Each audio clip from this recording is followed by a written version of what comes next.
Miércoles 23 de diciembre, muy buenos días queridos estudiantes, estamos en la asignatura de estudios sociales. El tema de la clase de hoy es el tránsito a los sistemas constitucionales latinoamericanos y el valor de la democracia. El objetivo planteado para la clase de hoy es el de explicar el tránsito a los sistemas constitucionales latinoamericanos mediante diapositivas y textos científicos para interpretar el valor de la democracia. La destreza de la clase es apreciar el tránsito a los sistemas constitucionales latinoamericanos, destacando el valor de vivir en democracia. Para poder nosotros ahondar en este tema, vamos a conocer sobre lo que es la democracia. A lo largo de la historia, los griegos han sido las personas que han acuñado el término de la democracia y significa poder del pueblo. De igual manera, este concepto se ha ido transformando de acuerdo a cómo las sociedades han ido evolucionando. Asimismo, la democracia ha tenido sus limitaciones, ya que antiguamente, en el siglo VI, solamente participaban las personas que tenían poder económico. En la actualidad, la democracia nosotros la podemos ver como una forma de gobierno en la que el poder político es ejercido por los ciudadanos. Sí, en sí la democracia no es perfecta, pero sí es el mejor sistema para lograr el bienestar colectivo de una sociedad. Las decisiones políticas importantes son con el pueblo que elige a sus representantes a través de la votación. Así como existe la democracia, también existen los tipos de democracia. Entre los tipos de democracia tenemos la democracia liberal, la religiosa, la directa, la representativa o indirecta, la democracia mixta o semidirecta, la parcial y la constitucional. En el caso del Ecuador, aquí se ejercen tres tipos de democracia: la liberal, la directa y la comunitaria. Ahora entramos en materia de la democracia en Latinoamérica. En la segunda mitad del siglo XX, en la mayoría de los países de América Latina, se instalaron dictaduras militares bajo el impulso de las políticas contrainsurgentes de Estados Unidos. Es decir, que antiguamente los países latinoamericanos se veían muy influenciados por las políticas de Estados Unidos, porque los países latinos han sido independientes de Estados Unidos. En Centroamérica y el Cono Sur fueron muy represivas. Aplicaron planes de exterminio de sus opositores y violaron sistemáticamente los derechos humanos. Hicieron algo que no se podía hacer porque normalmente los derechos humanos están estipulados para todos los habitantes del planeta. Es decir, que se violaron estos derechos porque en muchos sitios mandaron a callar a muchos opositores quitándoles la vida. Les abusaron pues del principal derecho, que es el derecho a la vida.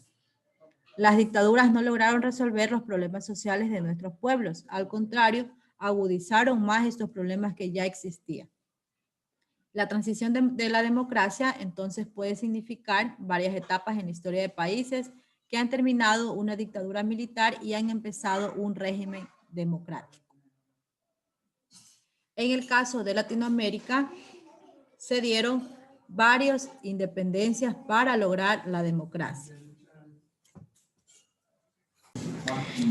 Durante los años 1978 y 1979 ocurrieron una serie de acontecimientos políticos que presagiaban la progresiva democratización en América Latina, y así fue como llegó esta democracia.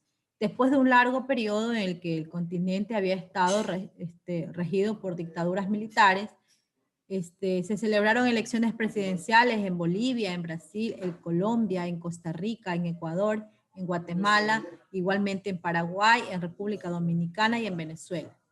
Estos países tuvieron lugar a las votaciones populares, parlamentarias también que se lograron en Brasil, parlamentarias también en los municipios como El Salvador y Guatemala, y destinadas a la formación de una asamblea constituyente en Perú.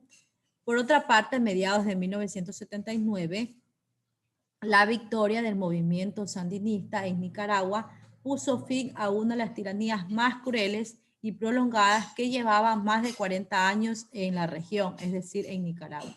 En Argentina, en cambio, la democratización se inició con el gobierno de Raúl Alfonsín, quien ejerció la presidencia de la nación entre el año 1983 y 1989.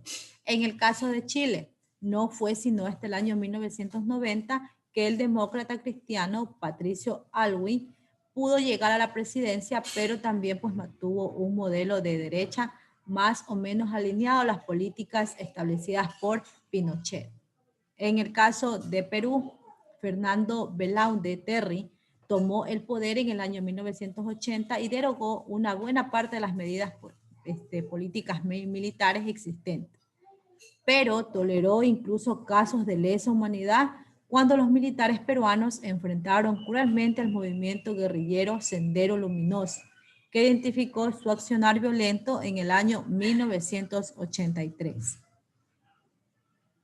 Venezuela también es uno de los países más regidos por los gobiernos demócratas elegidos y utilizó pues la presión que significaba sus enormes ingresos petroleros para favorecer la consolidación de los sistemas políticos democráticos como el de Antonio Guzmán en República Dominicana, del gobierno sandinista en Nicaragua y llegando a la llegada de Jaime Roldós Aguilera a la presidencia de nuestro país. Es así pues que Jaime Roldós Aguilera logró tener esa presidencia con su eslogan La fuerza del cambio. Jaime Roldós Aguilera fue un abogado con una política ideológica progresista, es decir, una política izquierdista. Su política internacional, tercermundista, independentista de Estados Unidos. ¿Qué quería lograr? Él quería lograr que Ecuador mantenga una política independiente de Estados Unidos, es decir, que no dependa solamente de este país como lo hacen algunos países de Latinoamérica. De igual manera, se organizó con otros presidentes demócratas de los pueblos de Colombia, Perú y Venezuela y elaboró la Carta de Conducta en la que se establecía el principio de justicia universal en materia de derechos humanos, señalando que los derechos humanos están por encima del principio de no intervención.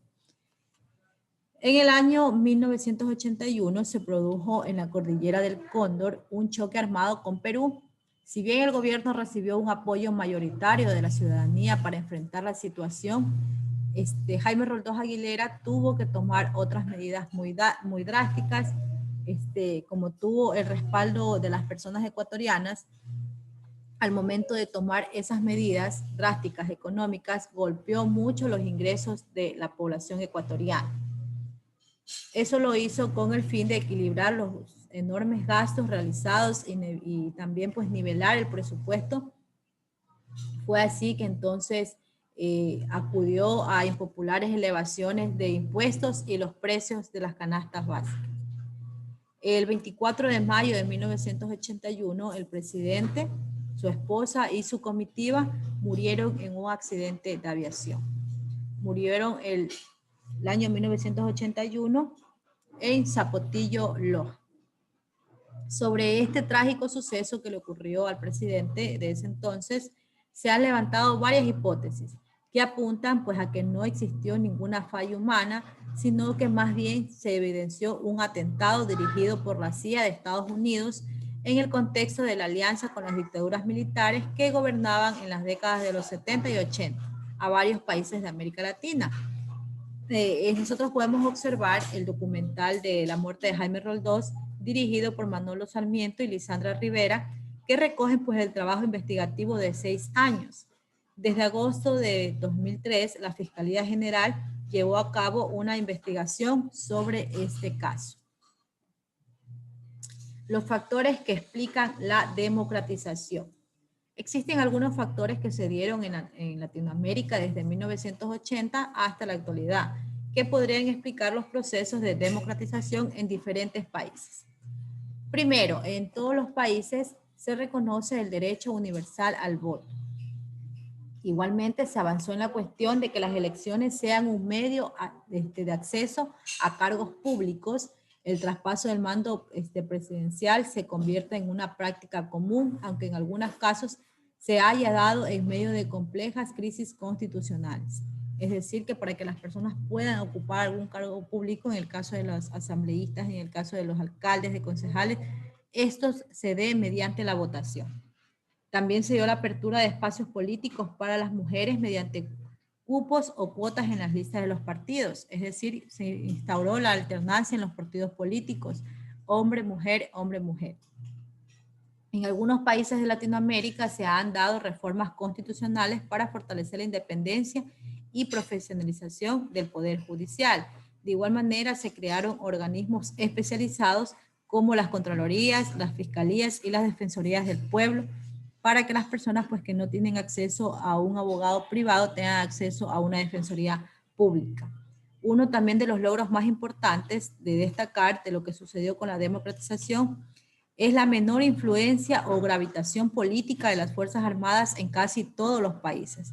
Es decir, que ya no tienen el poder que tenían al inicio, que tenían en Latinoamérica. La mayoría de los países también ratificó los principales tratados internacionales y avanzó en la normativa nacional, tocando a la igualdad legal y a la protección contra la discriminación, así también como los derechos de la mujer. También se avanzó en la defensa de los derechos laborales y en la defensa de los derechos de los niños.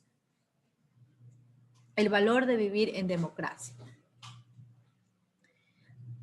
Vivir en democracia es sumamente importante porque nos permite a los ciudadanos poder vivir y gozar de una igualdad de derechos. De igual manera, proyecta en nosotros la oportunidad de llegar a obtener una vida digna, de llegar a obtener un trabajo, de estudiar o también de ejercer nuestro derecho al voto, de protestar, de exigir, de participar activamente de las decisiones que se tomen en nuestra sociedad. Debemos nosotros exigir transparencia en los asuntos políticos de nuestros representados en el poder. Es decir, que nuestros representantes pues tienen que darnos información de todas las políticas que se tomen durante ese gobierno. Para concluir la clase, la vamos a concluir con la frase de Abraham Lincoln. La democracia es el gobierno del pueblo y por el pueblo, para el pueblo. Muy bien, mis queridos estudiantes, eso ha sido todo. Muchas gracias por su atención.